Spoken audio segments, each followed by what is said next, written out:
The Lost Kingdom of the Sky Dragons. A long fantasy tale. Chapter 1. The Kingdom Above the Clouds. Long before the first kingdoms of humankind rose from the earth, before maps were drawn and histories recorded, there was another civilization hidden from mortal eyes. Far above the highest mountains, beyond the reach of ordinary birds and storms, floated a chain of magnificent islands suspended in the sky. This was Aurelith, the kingdom of the sky dragons. The floating islands stretched across the heavens like a necklace of emeralds and gold. Waterfalls poured from their edges into the clouds below, vanishing into mist before they could reach the ground. Forests of silver-leaf trees shimmered beneath eternal sunlight.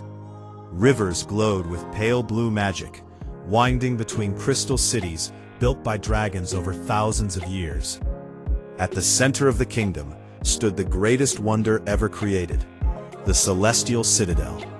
It rested upon the largest floating island and could be seen from every corner of Aurelith. Towers of crystal rose into the sky like frozen lightning. Bridges made of enchanted wind connected its highest spires. At its heart stood the heart of the sky, a giant crystal larger than a castle. The crystal pulsed with gentle light. It was not merely a source of power, it was alive. According to ancient dragon legends, the heart of the sky had fallen from the stars during the world's creation. Its magic lifted the islands into the heavens and allowed dragons to shape wind, cloud, lightning, and rain. As long as the heart endured, Aurelith would remain eternal, or so everyone believed. Chapter 2. Prince Arion.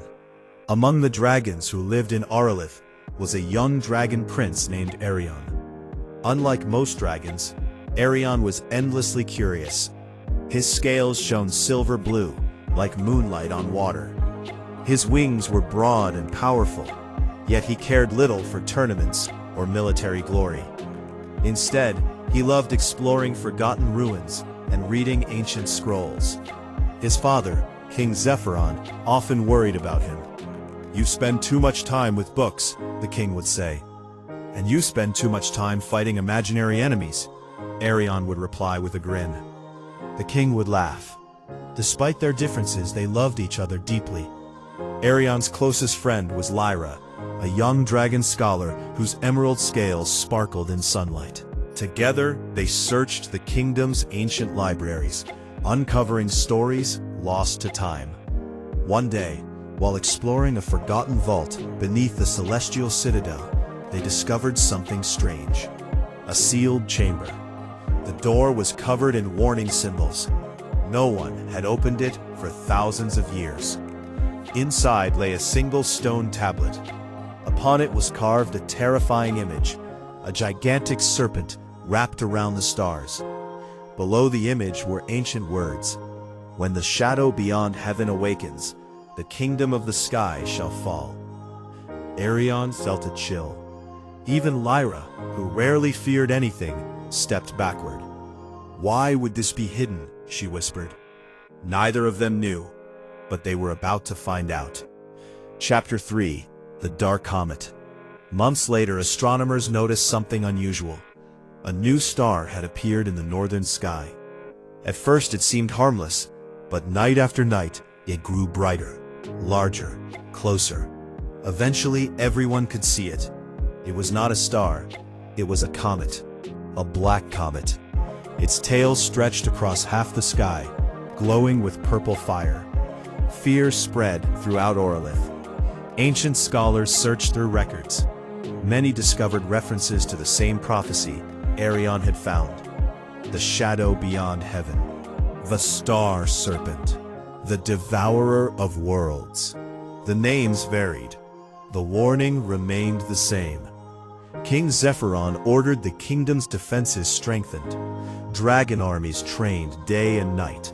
Storm mages gathered magical energy. Sky guardians patrolled the clouds. Yet nobody truly understood what was coming. The comet continued approaching, and then one night it stopped. It simply hung above the world, watching, waiting. Chapter 4: The Eclipse Storm. The disaster began during a solar eclipse. Darkness spread across the sky. Clouds twisted into impossible shapes. Lightning flashed purple instead of white. The heart of the sky began to tremble. Its light flickered. Alarms echoed throughout the kingdom. Then the comet cracked open. A roar thundered across the heavens. Something emerged, something enormous. The creature was larger than entire islands. Its body stretched for miles. Its scales were blacker than space itself. Its eyes burned with violet fire. The void serpent had arrived. Panic swept through Aurelith. The serpent descended from the heavens and struck the celestial citadel. Entire towers exploded. Crystal shattered. Dragons scattered. The heart of the sky flickered violently. The kingdom trembled, and war began. Chapter 5: The War in the Heavens. King Zephyron gathered every dragon capable of flight. Tens of thousands filled the skies. The greatest army ever assembled. They attacked together. Lightning dragons unleashed storms. Fire dragons created rivers of flame. Wind dragons summoned hurricanes powerful enough to tear mountains apart. The void serpent ignored most of it. It simply continued advancing. Each time a dragon wounded it, the darkness healed. Each time armies slowed it, shadows consumed their magic. Cities fell. Floating islands shattered. Ancient temples vanished beneath storms. For 7 days the battle raged. Arion fought beside his father. Lyra coordinated defenses. Entire generations of dragons sacrificed themselves. Yet the serpent kept coming. It moved steadily toward the heart of the sky, as though it had crossed the universe for one purpose alone: to destroy it. Chapter 6: The Last Hope. On the 7th night, Queen Alara revealed a secret. There existed an ancient spell. It could imprison the void serpent forever. But the price would be terrible. The spell required nearly all the power remaining within the heart of the sky. Using it would save the world, but it would doom Aurelith. Without the heart's power, the floating islands would fall. The kingdom would cease to exist. The royal council argued for hours. Some wanted to keep fighting. Others wanted to flee. Arion remained silent. Finally, he stood. If we save our kingdom and lose the world, then we save nothing. The room fell quiet. Everyone knew he was right. The decision was made. Chapter 7: The Fall of Aurelith. At dawn, dragons from every island gathered around the heart of the sky. Thousands joined wings. Thousands more sang the ancient songs of creation. The crystal blazed brighter than the sun. The void serpent sensed danger. It attacked. The final battle began. King Zephyron led a charge directly against the creature. He knew he would not survive, yet he never hesitated. His warriors followed. Their sacrifice bought precious minutes, minutes the spell needed. As the serpent reached the celestial citadel, Queen Alara unleashed the ritual. The sky split open. Stars became visible, even in daylight. Chains of pure light wrapped around the serpent. The creature screamed. Entire mountains shook. Clouds evaporated. Reality itself seemed to bend. Slowly, the void serpent was dragged upward. Higher, higher, into a prison beyond the stars. Then, silence fell. The enemy was gone. The world was saved. But the heart of the sky was dying. Cracks spread across its surface. Its light faded. The floating islands began to descend. Aurelith had only hours left. Arl 8. The Exodus. Chaos filled the kingdom. Families fled. Ancient treasures were evacuated. Libraries containing thousands of years of knowledge were packed onto great flying vessels. Arion helped organize the evacuation. Many dragons departed for distant mountain ranges. Others crossed oceans. Some vanished through magical gateways into hidden realms. Lyra gathered the kingdom's historical records. "Someone must remember us," she said. As the last dragons prepared to leave, Arion climbed the highest tower of the celestial citadel. The kingdom stretched before him, his home, his entire world, slowly sinking. One by one, the floating islands disappeared into the clouds below. Tears filled his eyes. Aurelith was dying, yet he refused to let its memory die with it. Chapter 9. The Last Shard. Moments before the heart of the sky shattered completely, Arion noticed something. A tiny fragment broke away. A crystal shard. Still glowing. Still alive. Without thinking, he caught it. The fragment pulsed in his claws. A faint heartbeat. The last surviving piece of the heart. Hope. Perhaps the kingdom was not entirely lost.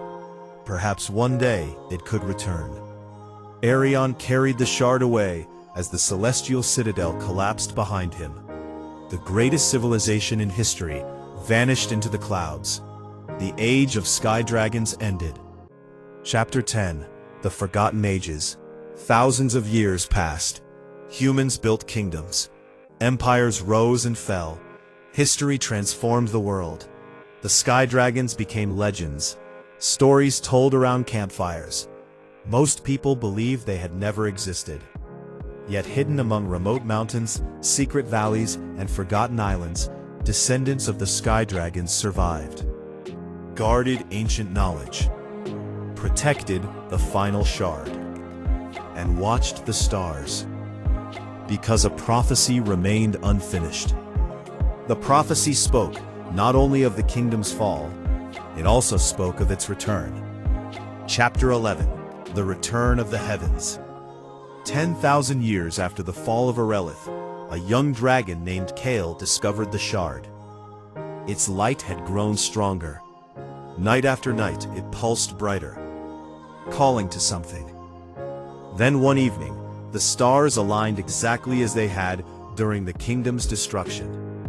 The shard awakened. A beam of light shot into the heavens. Across the world, ancient dragon ruins began glowing. Lost magic stirred. The sky itself seemed to sing. Dragons emerged from hiding. Old prophecies unfolded, and high above the clouds, where Aurelith had once stood, shapes began appearing. Floating islands, returning, one by one, as though awakening from a long sleep. The lost kingdom of the sky dragons was coming home. And somewhere beyond the stars, imprisoned in eternal darkness, the void serpent opened its eyes. The story of Aurelith was not over. It was only beginning again. For now.